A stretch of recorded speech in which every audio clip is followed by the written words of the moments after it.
If sleep were to be personified, it would be a very close relative of the personification of death.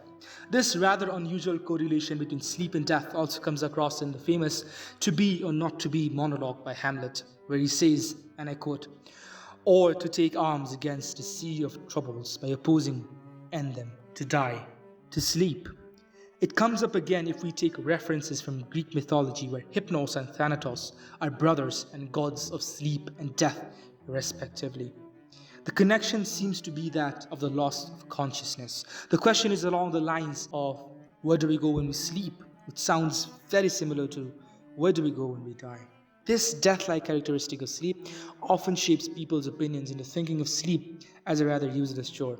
While it is true that sleep is not the most efficient of processes, it is also true that it is fundamentally embedded into the human system. The only way around it is to re-engineer the very human machine, or to get 7.5 hours of sleep.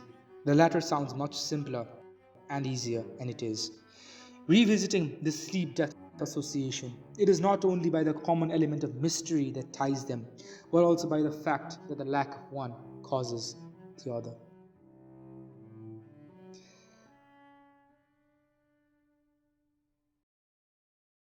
The existence of the word karoshi in the Japanese dictionary and the fact that Japan loses over 600,000 work hours every year due to sleep deprivation are surprisingly related.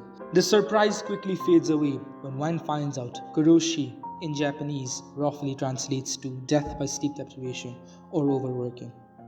This phenomenon largely took over the Japanese culture in the 1980s. It gained traction because people from all over the capitalist hierarchy, from factory workers to business executives in their prime years with no medical history, suddenly started dying. Their immediate cause of death? Heart attacks, strokes, and stress. In reality, however, their sleepless nights put them into a dreamless slumber of death.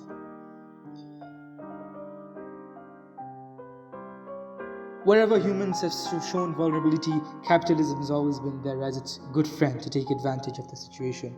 The sleep tech industry has commodified sleep. It is worth $10.9 billion and is projected to grow 16.6% by 2026.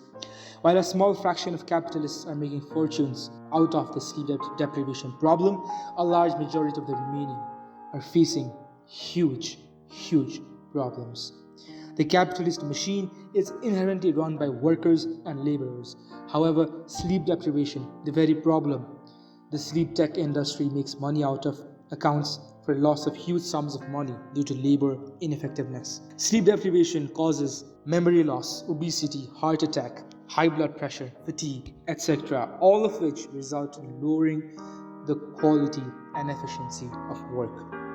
Another industry that, even though does not directly capitalize on but promotes sleep deprivation, is the motivational how to earn money industry. I quote, "If you're going to be successful, you gotta be willing to give up on sleep. You gotta be willing to work with 3 hours of sleep, 2 hours of sleep. If you really want to be successful, someday you're gonna have to stay up 3 days in a row," are the words of Eric Thomas, a motivational speaker, from his rather famous speech, How Bad Do You Want It? This is a recurring theme in most motivational speeches. Steve Harvey, the famous comedian, once said in his show, "Rich people don't sleep 8 hours a day." This misguides people who are watching the show into believing more productivity is gained with less sleep. It further pushes on the dogma that sleep is a useless chore.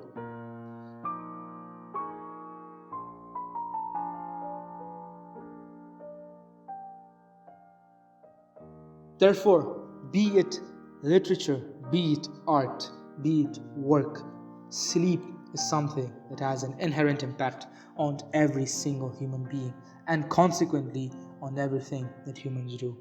It is only logical from everything stated hitherto that everyone completes their 7.5 hours of sleep quota. Let us not ruin our natural nocturnal rituals so that some CEO halfway across the world can practice theirs. The correlation between sleep and death should not be used to characterize sleep as a death-like useless chore, but rather to induce interest in sleeping on time. After all, early to bed, early to rise makes a person healthy, wealthy, and wise.